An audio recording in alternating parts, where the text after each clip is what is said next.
ಸುಂದರವಾಗಿ ಇಟ್ಕೊಳ್ಬೇಕು. ಹಾಗೆ ಗಿಡ ಮರಗಳನ್ನ ಏನ್ ಮಾಡ್ಬೇಕು ನಾವು ಸೇಲ್ ನ್ಯಾಚುರಲ್ ಆಗಿ ನಮ್ಗೆ ಆಕ್ಸಿಜನ್ ಯಾಕೆ ಬೇಕು ಹೇಳಿ? ಉಸಿರಾಡಕ್ ಬೇಕು ತಾನೆ? ಉಸಿರಾಡಕ್ ಬೇಕಾ ಬೇಡ? ಬ್ರೀತ್ ನ ನಾವಲಿಂದ ತಗೊಳ್ಬೇಕು. ಇಲ್ಲಿ ಪ್ರಕೃತಿ ಸೊ ಈಗ ನೀರ್ ಹಾಕ್ತಾರೆ. ಅಷ್ಟೊತ್ತು ಆಮೇಲೆ ಮೇಡಮ್ ಬಂದ್ರು. ಮೇಡಮ್ ಇಲ್ಲಿಟ್ಟಿದ್ದಾರೆ, ಇಲ್ಲಿದ್ದಾವೆ ವಾಟರ್ ಇಲ್ಲಿದೆ. ಈಗ ಫಸ್ಟ್ ಈ ಗಿಡಗಳಿಗೆ ನೀರ್ ಹಾಕ್ರಿ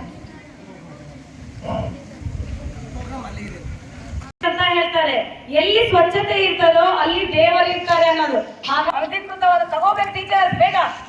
ಅಧಿಕೃತವಾಗಿ ಚಾಲನೆಯನ್ನ ನೀಡ್ತಾರೆ. ನೀವು ನಿಮ್ಮ ಮನೆಯಲ್ಲಿ ಎಲ್ಲೇ ಗಿಡ ಕಂಡ್ರು ಸಹ ಆ ಗಿಡಕ್ಕೆ ಸಕಾಲದಲ್ಲಿ ನೀರು ಉಣಿಸ್ಬೇಕು.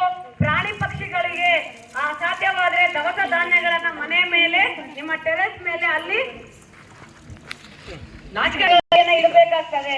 ಯಾಕೆ ಅಂತ ಹೇಳಿದ್ರೆ ಇವತ್ತು ನಾವು ಹೊಲದಲ್ಲಿದ್ದಂಗೆಲ್ಲ ಬೆಳೆದಂಗೆಲ್ಲ ಅರಣ್ಯ ನಾಶ ಆಗ್ತಾ ಇದೆ. ಮಕ್ಕಳೇ ಅರ್ಥ ಮಾಡ್ಕೊಳ್ರಿ. ನಮಗೆ ಸಹಜವಾಗಿ ಉಸಿರಾಡ್ಲಿಕ್ಕೆ ಬೇಕಾಗೋ ಎಲ್ಲ ಜೀರೋ ವೇಸ್ಟ್ ತಮ್ಮಲ್ಲಿ ತಿಳಿಸುವುದರ ಮುಖಾಂತರ ಈ ಕಾರ್ಯಕ್ರಮಕ್ಕೆ ವಿದ್ಯುಕ್ತ ಚಾಲನೆ ನೀಡಿದಂತ ತಮ್ಮೆಲ್ಲ ಶಿಕ್ಷಕರಿಗೂ ಧನ್ಯವಾದಗಳು.